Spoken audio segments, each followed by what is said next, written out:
Hey everyone, it's Nick Marzinski at TrappingLight.com, and this is the second video on Photoshop selections. In the previous video I talked about the selection tools that we have available to us within Photoshop and where they work and where they don't work, and then we concluded with using the quick selection brush to select my face so that we can extract it from the background here. So let's handle that real quickly on this image. First thing I'm going to do is click W on the keyboard. Now in this case hitting W brought up the magic wand tool. Now that's okay, all I do is hold down shift and hit the W key again, and that cycles between the quick selection brush and the magic wand. In this case I want the quick selection brush. I'm going to boost the size of the brush by hitting my right bracket key, make it nice and big, and then paint over my face quickly. Now if I paint over too much I can use the Alt key or the Option key if you're on a Mac to get rid of the selection, and then from there I'm going to zoom in and reduce the size with the left bracket key and move around and just simply check the edges of the selection to make sure that I got everything that I wanted. And in this case I can probably select a little bit more there, a little bit more there, move over to the other side, and we'll press the Alt key to make that selection a little smaller. Around the ear we can just push that out just a bit. Probably too much. There we go.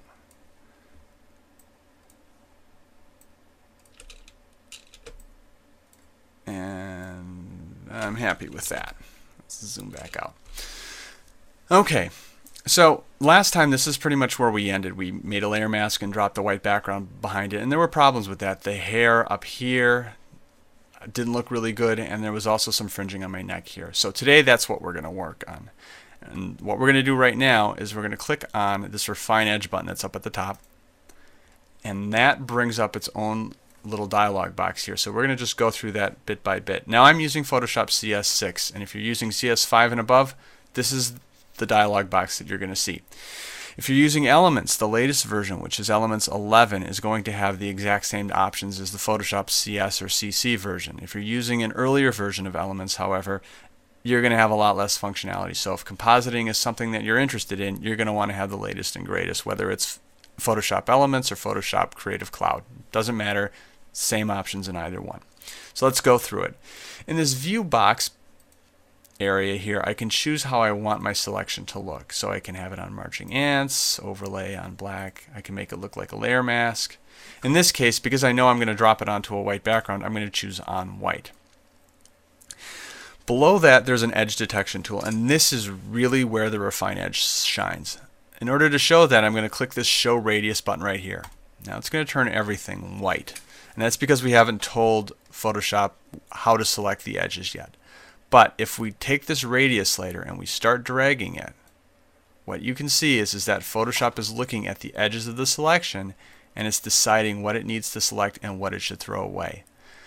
Once we can see enough of the edge here that we're onto the background, we can stop with the radius slider, and we don't need to pull it out anymore. In this case it's about 16 pixels.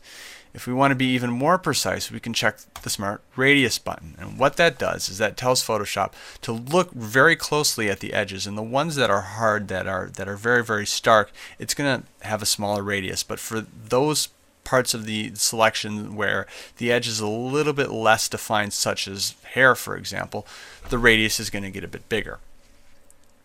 Okay, so now I've pretty much dragged the slider as far as I'm going to want to go, and if there's an area where the Refine Edge tool, by the way, isn't working, I can also grab this brush and just simply brush it in or out. In this case I want to brush my shirt out there and out there. Now I'm not being terribly precise about this, we'll be a bit more precise later on.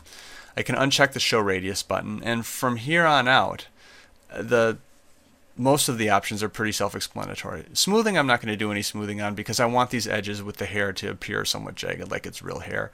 Contrast and Shift Edge I'm also not going to touch. Feathering, I typically introduce a little bit of feathering. Okay, and the reason for that is that it makes the fact that I'm using a selection a little less obvious, so I apply a small amount, usually a pixel or less. Below that, we've got output decontaminating colors I don't have to worry about. I didn't shoot it on a green screen or a colored background. And then it gives me a drop down to select how I want it to output my selection. In this case, I'm going to choose layer mask and click OK. After that, I can take a white background as a solid color layer and just drop it right below.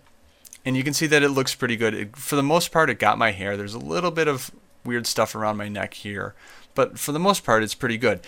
In order to go any further, we're going to have to start painting on layer mask. And I really want to go over exactly how that works beforehand, because when you start talking about layer mask for people, particularly those that are new to Photoshop, the idea of a layer mask is something that can kind of break your brain.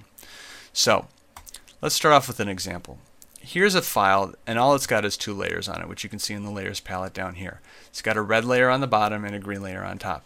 Disable the green layer, you can see the red layer below it. Okay, now let's say if I want to get rid of some of the green so that I can see the red that's underneath. In order to do that, I can grab my eraser tool by hitting the E button and then just simply paint on the green to erase the green and get rid of it, and now you can see the red. And you can see exactly what I did right here on my layer mask. I've literally painted the green away. Now, this is a pretty lousy way to do it, because what I'm doing when I do this is I'm completely destroying the green pixels. If I save this document, those pixels are gone and I can't get them back. And then this sounds simple and silly because it's a simple example, but when we're talking about an actual image that's got a lot of detail there, just going through and destroying pixels can really be a problem. So let's undo that. And instead, let's add a layer mask to the green layer. Okay? Now, unlike regular layers, which can take any color, layer masks are monochromatic, so they can only be white or black or gray. If they're white, they show the layer. If they're black, they completely hide the layer. And gray partially hides or shows the layer, depending on whether or not you're an optimist or pessimist.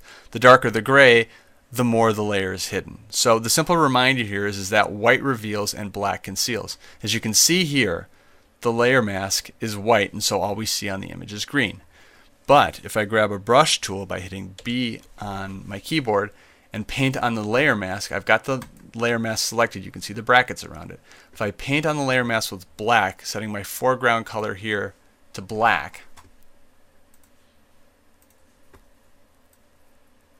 what you can see is that I get the exact same result. The difference here is that if you look at the layers palette, I've done nothing to any of the green pixels. I can always go back and edit those green pixels because they're still there. Okay, and that's how non-destructive editing works. That's why using layer masks is so important. I've only painted on the layer masks. So again, the original pixels of the image are retained. They're not destroyed. They're always there. They're always able to be edited.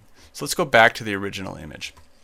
What you can see here is that I've got this layer mask where only my face is selected. My face is white and the rest of the layer is black. I can show you what it looks like and turn the layer mask off by holding the shift key and clicking on the layer mask.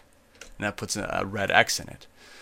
So what we want to do now is we want to paint on the layer mask in order to get at those areas that didn't get completely covered by the Refine Edge tool.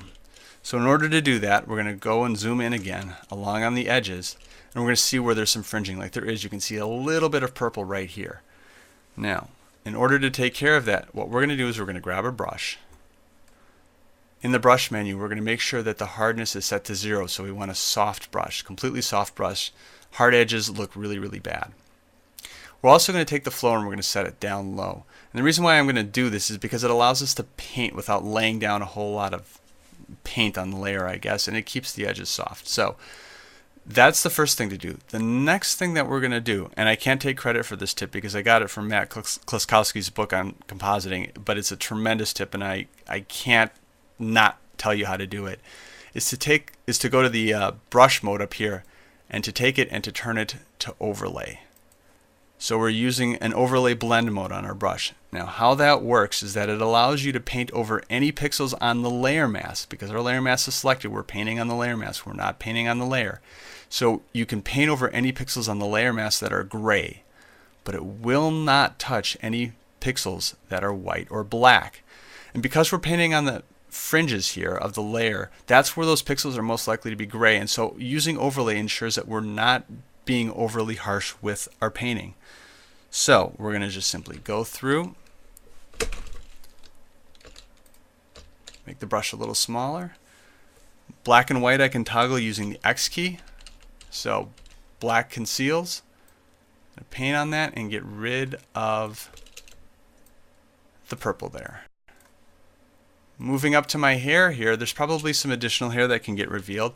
So I'm going to hit the X key to change my foreground color to white. And I'm just going to paint on it just a little bit to bring the hair out right along the edge. And right here, you can see that painting on it just a little bit brings some of that hair that looked a little hidden. It brings it right out. And do the same thing right here. We're just painting over the areas, and I'm using white paint, so I'm trying to reveal the stuff. I'm revealing my hair at the fringes of the image. Going down and looking for additional stuff. Again, I've got this fringe of purple. Change my foreground color to black and paint right along the side. Cleans it up perfectly. So there we go. That's how we're going to handle selections, and that's about it for today.